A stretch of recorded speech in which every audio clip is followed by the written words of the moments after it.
Welcome to Chai with Molly, a show where we celebrate diversity the Canadian way. I'm your host, and I've been looking so much forward to seeing you this week again, and I trust you had a great week. It's been a wonderful, warmer week. I know spring is here.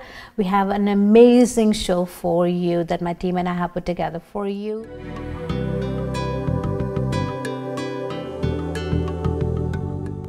Today, there are more than 9 million Canadians living with diabetes.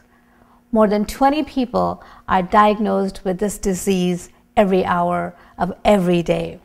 There's a good possibility that diabetes either affects you or someone you know. This chronic illness can sometimes be fatal. The excess insulin in the body can damage organs, blood vessels, and nerves.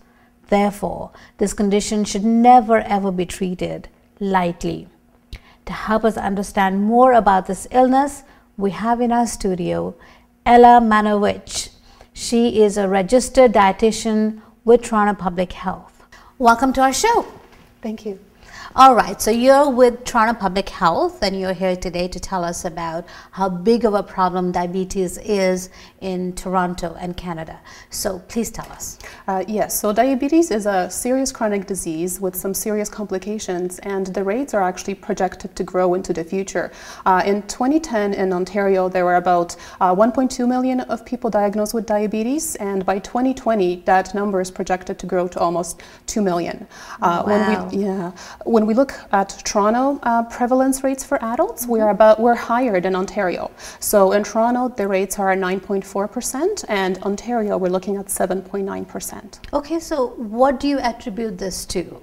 Well, there are a number of reasons. We have an aging population, obesity is on the rise, and age as well as extra weight, especially around our middle, are two risk factors that put us at risk of developing type 2 diabetes. And there are other risk factors, of course. Those are not the only two. All right. So now tell us about the middle section, the circumference. What is the right proportion? You know, when we measure ourselves, I know that there is a difference between what is a safe waistline for a man and a woman. So at what point should people begin to worry about it? Well, certainly we can measure our waist circumference and see, you know, how that impacts the risk factors for developing type 2 diabetes.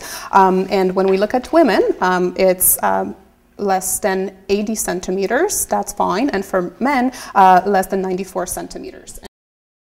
Obesity is the #1 factor leading to insulin resistance and therefore type 2 diabetes. So what is public health doing to combat obesity and type 2 diabetes? Kristen and Colin Robinson are a mother and son Nightline followed last year through a several $1,000 program. A 2-week-long weight loss camp which basically retaught them how to move and how to eat. Today's lunch list for me was veggie burger, baked beans, and 4 ounces of gold leek soup. Americans spend a lot of money trying to lose weight and a lot of time talking about it. We're spending $150 billion a year treating obesity-related illnesses, so we know this is a problem and there's a lot at stake.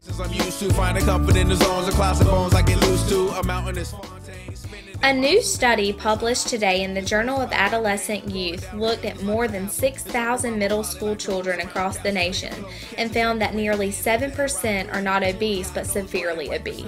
The second study by the Robert Wood Johnson Foundation and Trust for America's Health, both public health advocacy groups, not only found obesity rates up in 28 states, but also that more than a quarter of the population is obese in 2/3 of the states.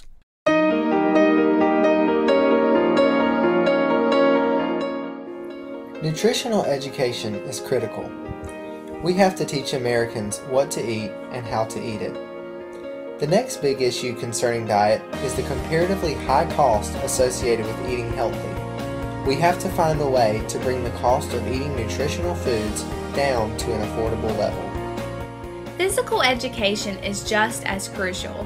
Not only do we need to teach Americans how to exercise, but we also have to do a better job providing more opportunities to do so.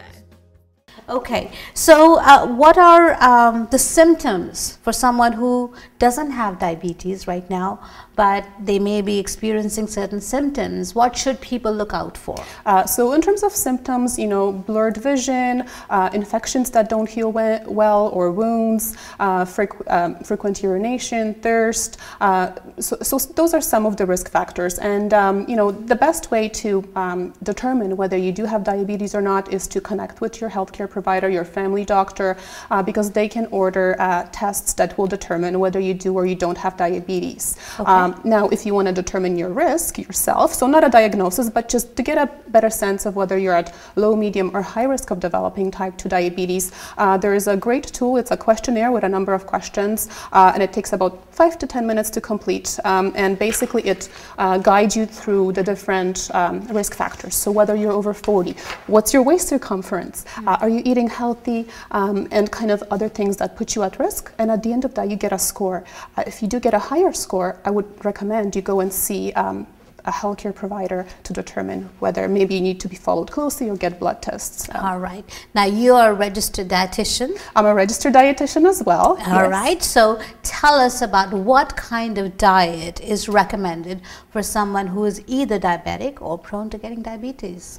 So in terms of you know, following a healthy diet, the recommendations for Canadians come from Canada's Food Guide, and the recommendations are really pretty much the same for preventing type 2 diabetes as well as managing the disease. But in terms of management of the disease, I would suggest that if you do have it or you've been newly diagnosed, do connect with a registered dietitian, or in the community there are many diabetes education centers, and there's nurses and dietitians that can help you manage. Some people might need a little bit closer follow-up depending on how you know, their blood sugar are. So it's really important for you to connect with a registered dietitian or a team that can really manage, help you manage the disease closely. Now, for those of us who are healthy, Canada's Food Guide, I know people probably have heard about it and maybe are bored about hearing it, but it's certainly a great tool to help us determine the types of foods to eat, as well as the amount.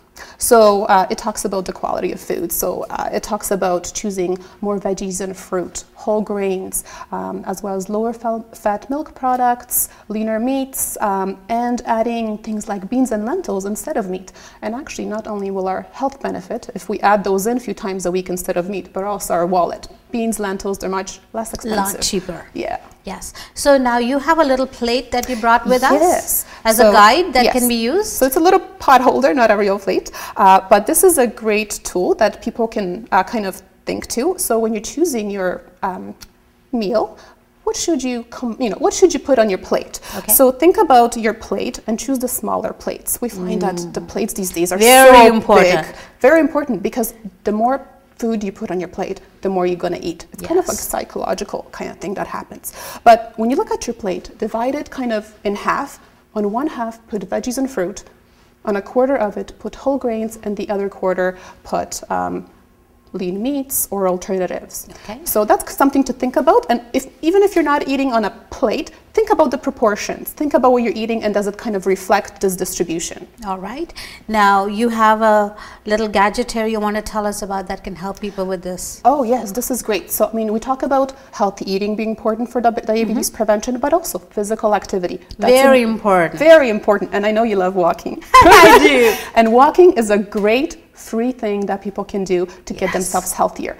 Not everyone likes the gym.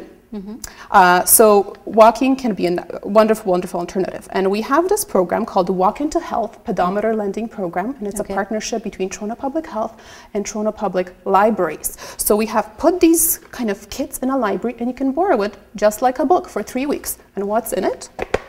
Well, you get a pedometer, and pedometer is a little gadget that helps to track your steps. You strap it onto your waist when you go for a walk, you come back at the end of it, and you can see how many steps you've taken.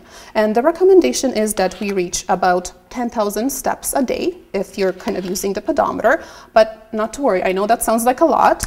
You start where you're at. Yes. And that's the most important. Check with your healthcare provider. Make sure that you have a clear go-ahead in case there are issues. And not everyone is at the same kind of ability level, and that's okay. You do what you can.